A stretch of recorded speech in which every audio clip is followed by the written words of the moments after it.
YouTube, welcome to Season 7 on the Lincoln Williams Show. Today on the Lincoln Williams Show, we're going to be talking about one of my most beloved systems of all time, the Super Nintendo. I've owned many clone systems of the Super Nintendo, but I gave one of them away, and now I have two to play all of my SNES games on. But let's talk about the original hardware itself. The Super Nintendo had an AV cord back in the day when people were trying to play SNES and SNES games. SNES games, sorry.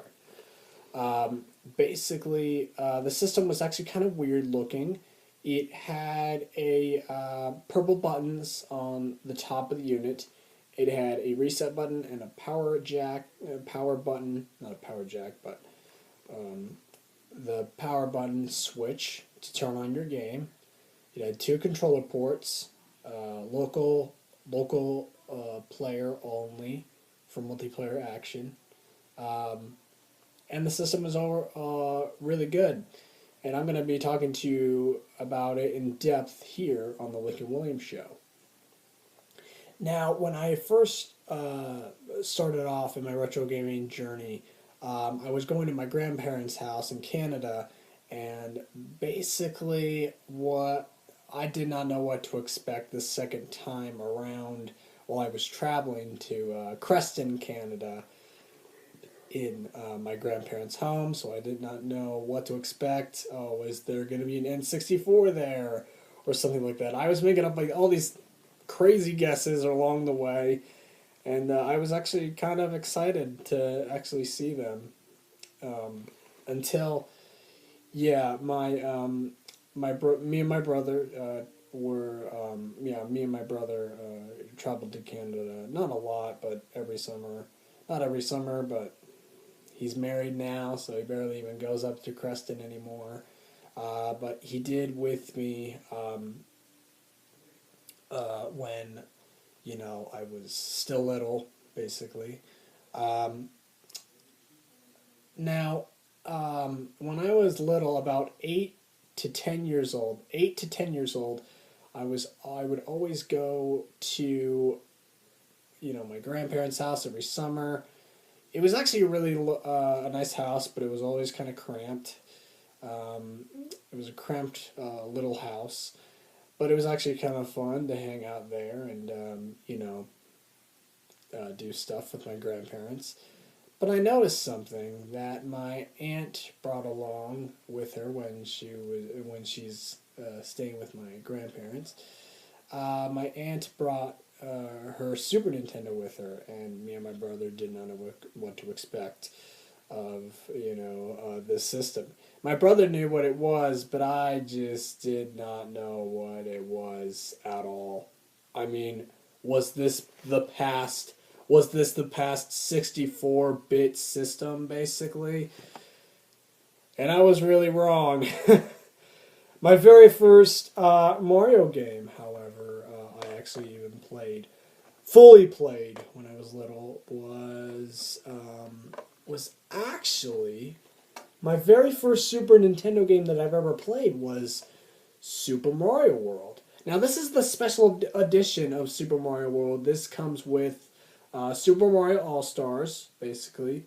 That's what you see on the cartridge. I got this for Christmas in 2012 by my very lovely parents that were kind of enough to think of me for getting me this game and all that stuff. And I was screaming at the top of my lungs because I haven't gotten Super Mario World yet. I'll explain my first Super Nintendo. I'll explain my first Super Nintendo later in this video, but I'll tell you a little about this in just a moment. So the Super Nintendo, I did not know what to expect of this thing. This thing was actually, it was more compact. It was more sturdy. It was less harder to break. It was a solid system. And basically, my granddad always wanted to, he always wanted to play with me on some of these video games, and basically he kind of related this game that I actually have in my hand right now, and this game is one of his favorite SNES games of all time. Basically, it's his favorite. He enjoys it. He enjoys the crap out of this game, and it's called Donkey Kong Country. Now, what this basically is, if you haven't played Donkey Kong Country before, basically it's like a representation of Super Mario World, only a lot harder and more fun. Basically, Super Mario. I did not know what to expect of these two games. These games were bothly equal. These games are both equal in my book. These games are the most top-notch Super Nintendo games I've ever played. But what killed Donkey Kong Country was Donkey Kong Country 2, Diddy's Quest. So I'm hoping to get that one, a little later. During my years of Super Nintendo gaming, it was actually really fun. And one day, while I was looking around the house, I was just kind of snooping around my grandparents' house, and I found a couple of I have more Super Nintendo games that I found later that day in my game room. I have them on a shelf, a very lovely display shelf. But here is now here's an interesting game. Let's talk about some hidden games for the Super Nintendo. Here's a hidden game that people don't really know about, and that is Blackthorn. Blackthorn is a orc. You go into a castle. You're surrounded by a bunch of prisoners, and you basically kill orcs with a shotgun, and it's actually really cool, basically, to be doing this. If you want me to show off a little bit of a gameplay footage, then yeah, I'll do later in this video, but how am I going to do that? Well, guess you're going to have to find out. Here's another fighting game that I really loved when I was little, and it was called Double Dragon 5 The Shadow Falls. And if you don't know anything about Creston, British Columbia, Canada, whatever you want to call it, Creston does actually exist. It's a wonderful town. I shopped for all my Super Nintendo games while I was there, so over the years, and it's just been a really great adventure finding all these cool retro games. Like, my aunt found this one, but she did not like it, so she gave it to me. So Double Dragon 5 is kind of like Mortal Kombat. Let's just say that's a Mortal Kombat game. It's like Mortal Kombat, even though I want to get the original for the Super Nintendo, but it's kind of like Mortal Kombat basically. After a few years later, me and my cousin went up to my grandparents' house. My grandmother, her name is Rana Lynn, and granddad is Les Lynn. Basically, they're really nice people, and very nice, a part of our family. Basically, me and my cousin were playing so many great Super Nintendo games, like Donkey Kong Country and Super Mario World, those type of games, and all that stuff. So we were having a great time. And a couple of years later, in 2012, one of our family reunions, my aunt kind of lost her Super Nintendo, so she gave me all of the retail games that I picked up over the years, and unfortunately, Donkey Kong Country was not recovered during her because she lost her Super Nintendo, and it was actually kind of sad. As well as Super Mario World and Super Mario Kart and Donkey Kong Country 2, basically. Donkey Kong Country 2 was one of my favorites, but I'll have to get another copy as soon as possible. Basically, what more that can I talk about this system, basically? Oh, let's show you the controllers. Yeah, this is a refurbished Super Nintendo controller. It doesn't have Super Nintendo label written up on the top. This is a generic brand, and it has Y and X and A and B buttons, and it has a directional pad, and it has a start and select buttons, and a L and R triggers up here, and that's basically the controller design. And here is the plug-in for the Super Nintendo port. Basically, that's what it looks like. And here is what they looked like this. This is like a little adapter for something else, but I'll give that to you in a moment. And my grandmother, she gave me all these games for Super Nintendo, and I was all like, "What? You are giving me these games?" And she's like, "Yeah. I mean, we don't play these anymore." And I'm like, "Oh, whoa, oh my gosh! I can't believe you're doing this." And she always, she gave me a bunch of Super Nintendo games and ketchup chips from Canada. It was a very great year for retro gaming for me because I recently purchased the Retro Duo portable, or the Retro Duo, not the Retro Duo portable. What am I saying? But the standard Retro Duo that year. I played a lot of it, but the system was not. It wasn't that very powerful in my opinion. With the overall, you can play your.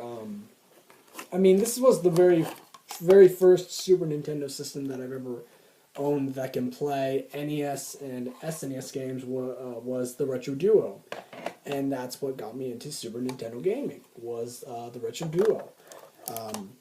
Basically. So, the Retro Duo was good, but over the years, I just noticing it a little bit of out of place. The textures were getting all fuzzy, and I lent that unit to Christopher, basically. So the Super Nintendo was getting, very good at its time, and it had very good exclusives. Now, one of these exclusives it's about $40, and one of the most greatest exclusives for the Super Nintendo, it actually is one of the very best Super Nintendo games that you can actually pick up. And what is that, basically? I was wondering if they ever did make a Legend of Zelda game for the Super Nintendo, and this game totally blew my mind off when I played it on an emulator, but on an actual Super Nintendo cart, this was the most epic adventure that I've ever had in video gaming history. The Legend of Zelda, A Link to the Past, basically. This is one of the best, model. This was the best Super Nintendo game ever developed. I mean, this is the main reason why you got a Super Nintendo, because you can play The Legend of Zelda: A Link to the Past, because it's one of the best games to own for the Super Nintendo. I still have to review this game, but I'll do that. I'll do the review in a little later in the year, because I'm still stuck on this game, and I just, I gotta beat it for the review and all that stuff. So, I actually reviewed the sequel to A Link to the Past, and it's called A Link to Between Worlds for the Nintendo 3DS, which is a very good Zelda game in my opinion. I loved all the dungeons in that game. I beat them really very quick. Well, except for the Ice Temple, because the Ice Temple was just, frustrating as heck. After the 1990s has launched with Super Nintendo titles, they made the N64, and the N64 was one of my very first systems ever owned, basically, by me. The N64 I was very lucky to have as a kid, and my brothers let me keep it. and it's still collecting dust through this day, and it still works to this day, and it's amazing what technology has done for us over the years. Now let's talk about accessories. Well, no, let's talk about accessories for the Super Nintendo, what you can get nowadays. Now, these accessories did not come out in the 1990s. They came out in the 2010, and 2012. Well, one of them came out in the 1990s when a brand new portable system came out in the 1990s. And you're probably gonna guess what's in my hand. Yes, yes, one of the best accessories that you can ever get for the Super Nintendo is actually the Super Game Boy. The Super Game Boy allowed you to play your original Game Boy games on it, and it actually is very cool in my opinion. Super Game Boy games on the TV was absolutely a masterpiece to own, because you could play Pokemon on it and all that stuff. And I'm working on a game for the original Game Boy, and that's The Legend of Zelda: Link's Awakening, basically with the original Game Boy, and that is a very cool game to own for the Super Game Boy, because yes, I know I'm a Zelda nerd. I have not gotten back into the like the Skyward Sword. I haven't beaten that one yet. But I am working on so many other retro Zeldas that it's just overwhelming. But yeah. So that is the Super Game Boy. Another accessory they added to the Super Nintendo side is this bad boy, the Retro Port. Now this is the version 2 that comes with the the RDP itself. This is a standard. This is not a standard model. The standard model is 1.0 basically. The standard model has a blue cover on the front of the unit. So if you go look up the Retro Port, then you can play all your NES cards, basically. So you would plug that into the top, like so, like that, and plug it into your Super Nintendo, and that was very cool. I wish I figured this out when I was at my grandparents' house, so that I can play this game, because this game came with a bunch of Super Nintendo games, and it was actually very cool, in my opinion, and stuff like that. It's very hard to get out, in my opinion.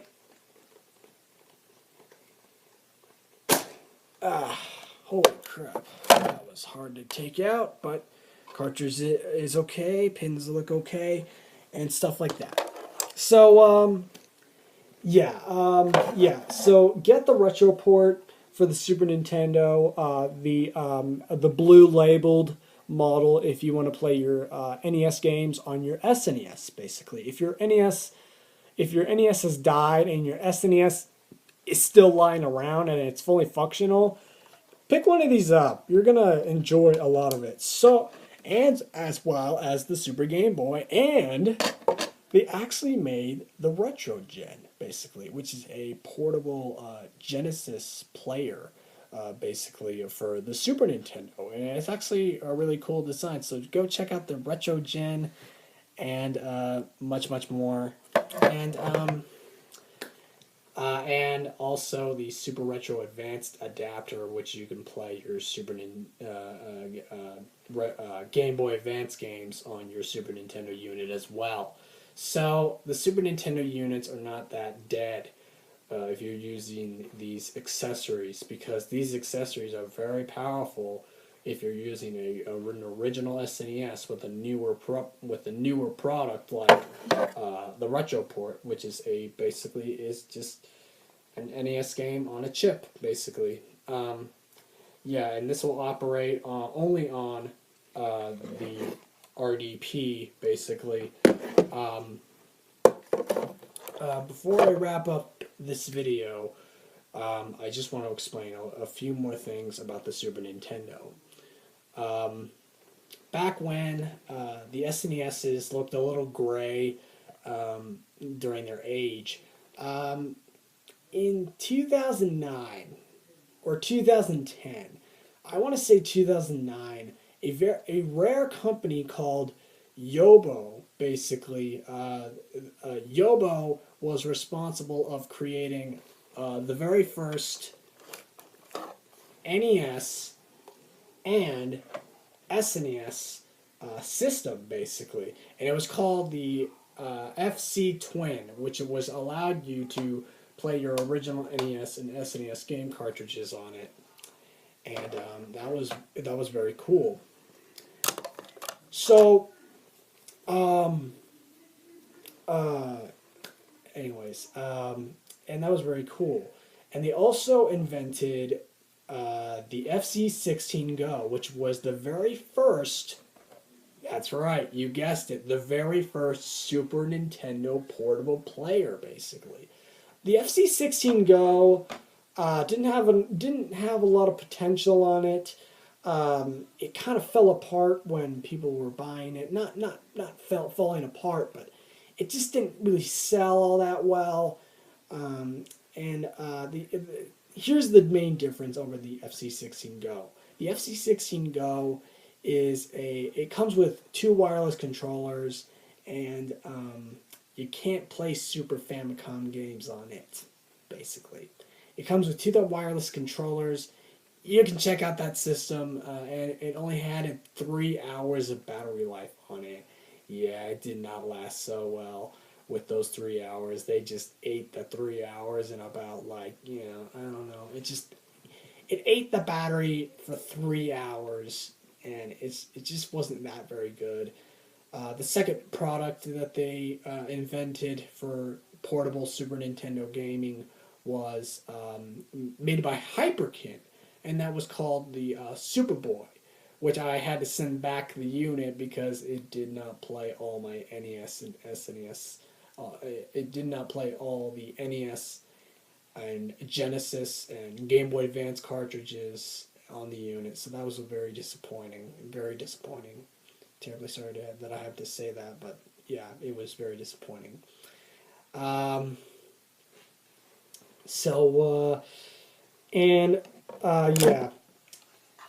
the final product that they made, so it was the FC-16 Go, the Superboy, and in 2012 they made the first ever Retro Duo portable, basically. This system is actually one of the best portable Super Nintendos, basically.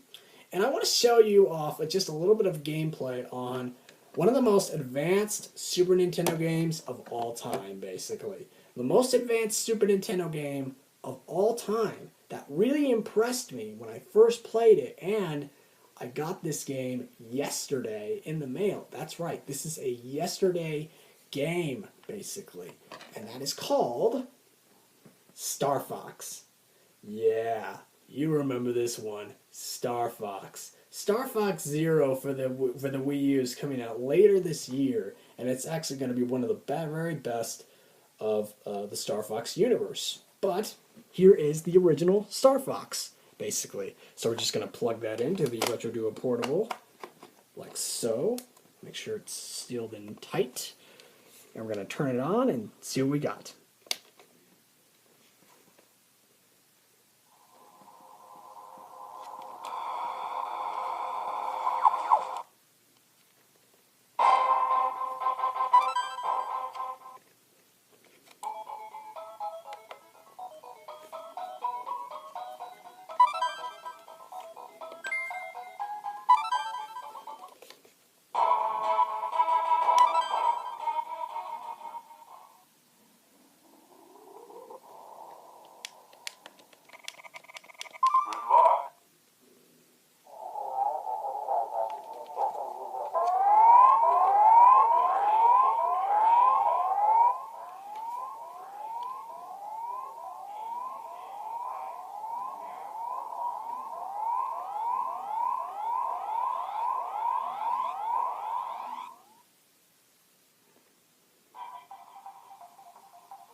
Yeah, sorry about the gameplay.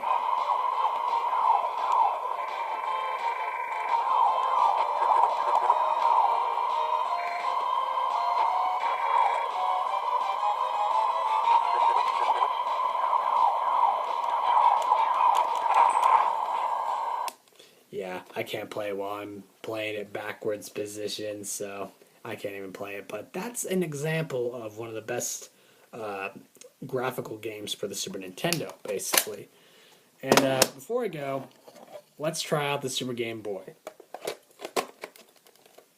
Plug that in, turn it on.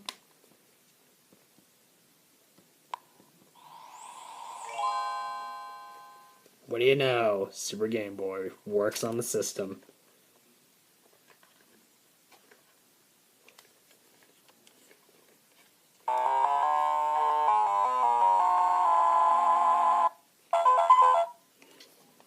Yeah.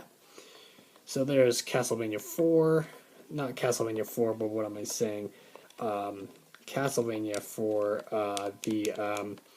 the original Game Boy, basically. This is Castlevania Adventure, basically, and it's a very decent game, and and it works very well on the Retro Duo Portable and many other Game Boy products that you have, basically. So that is the overall look of the Super Nintendo. It was very good, and this little dongle plugs in to the Retro Duo Portable, so you can play all your Super Nintendo games with your friends while you're at your friend's house, basically. So yeah, the Super Nintendo was a very good system in my opinion. It's one of the best.